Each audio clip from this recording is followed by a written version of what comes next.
আসসালামু আলাইকুম। আজকে লাভ ক্ষতির একটা অঙ্ক নিয়ে আলোচনা করব। যে অঙ্কতে বলা আছে একটি খাসি 9% ক্ষতিতে বিক্রয় করা হলো।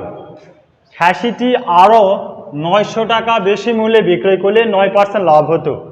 তাহলে এখানে 9% ক্ষতিতে বিক্রয় করছে। যদি ওই টাকা থেকে 900 টাকা আরও যদি বেশি টাকায় বিক্রয় করতো তাহলে 9% লাভ হতো। বলছে খাসিটির ক্রয় মূল্য কত। তো এখানে আমাদের দুইটাই আছে, একটা হচ্ছে ক্ষতি আছে আর একটা হচ্ছে লাভ আছে। তো সব সময় আমরা মনে রাখবো লাভ ক্ষতি সব সময় ক্রয় মূল্যের উপর নির্ভর করবে। আবারও বলি, লাভ ক্ষতি সব সময় ক্রয় মূল্যের উপর নির্ভর করবে। তো এখানে লাভ যেটা আছে সেটা আসলে আমার দাম কত দিয়ে আমি কিনছি, তারপরে আমি কি বিক্রয় করছি, তার মানে এটা ক্রয় মূল্যের উপর নির্ভর করবে। আচ্ছা, ক্ষতিটাও ঠিক সেম। তো এখন এখানে যদি আমরা দেখি, প্রথমে বলিছে 9% ক্ষতি। তো ক্ষতি যদি হয় তাহলে কি হবে, আমাদের মাইনাস হবে, আর লাভ যদি হয় তাহলে কি হবে, বিয়োগ হবে। পার্সেন্ট মানে আমরা ধরে নিব সব সময় ক্রয় মূল্য 100 টাকা। তাহলে পার্সেন্ট মানে কত ধরে নিব, ক্রয় মূল্য 100 টাকা। তাহলে এখন কি লিখবো, এখানে 9% ক্ষতিতে 9% ক্ষতিতে ক্রয় মূল্য 100 টাকা হলে বিক্রয় মূল্য কত হবে, 100 মাইনাস 9 সমান হচ্ছে 91 টাকা।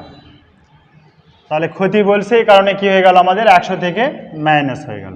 এখন কি বলছে, 9% লাভে ক্রয় মূল্য 100 টাকা হলে বিক্রয় মূল্য কত আসতেছে, 100 যোগ হচ্ছে 9 সমান হচ্ছে 109 টাকা। এখন ক্ষতিতে বিক্রয় করলে পড়ছে হচ্ছে 91 টাকা, আর লাভে বিক্রয় করলে হচ্ছে কত, 109 টাকা। তার মানে এখানে কি করব, বিক্রয় মূল্য আমাদের বেশি, বিক্রয় মূল্য বেশি। কত বেশি হয়েছে, দুইটার থেকে আমরা যদি মাইনাস করে ফেলি তাহলে এখানে কত আছে, 109 মাইনাস হচ্ছে 91 সমান কত, 18 টাকা। তাহলে এটা কি পাইলাম আমরা, বিক্রয় মূল্য বেশি পাইছি 18 টাকা। তাহলে এখন কি করতে পারি আমরা, যে বিক্রয় মূল্য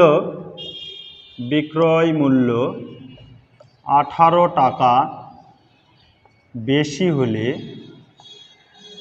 ক্রয় মূল্য কত টাকা ধরবো আমরা, 100 টাকা।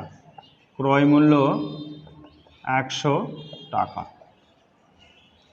অতএব বিক্রয় মূল্য 1 টাকা বেশি হলে ক্রয় মূল্য 100 ডিভাইডেড বাই 18 টাকা।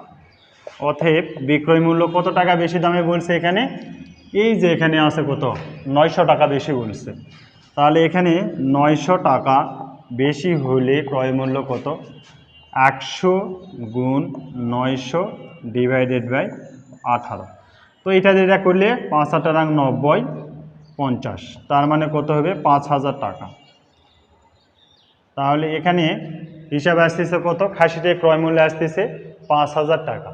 তো আবারও বলি, যদি ক্ষতি বলে আমরা পার্সেন্ট থাকলে 100 থেকে বিয়োগ করব, আর লাভ বললে পার্সেন্ট মানে 100 থেকে যোগ করে দিব, করে দুইটার বিয়োগফল বিক্রয় মূল্য আমরা বিয়োগ করে এখানে আমরা বেশি যে টাকাটা সেটা বের করে, বিক্রয় মূল্য 100 টাকা হলে 18 টাকা হলে বিক্রয় মূল্য কত, 100 টাকা, 1 টাকায় কত, 900 টাকায় কত। এই অঙ্কটা অনেক পরীক্ষায় বারবার আসে, অষ্টম শ্রেণীতে লাভ ক্ষতির অঙ্ক। তো কারো কোনো যদি সমস্যা হয়ে থাকে তাহলে অবশ্যই আমাকে কমেন্টে জানাবে, আমি অবশ্যই করুণায় বুঝে দেওয়ার চেষ্টা করব ইনশাল্লাহ। সকলকেই ধন্যবাদ।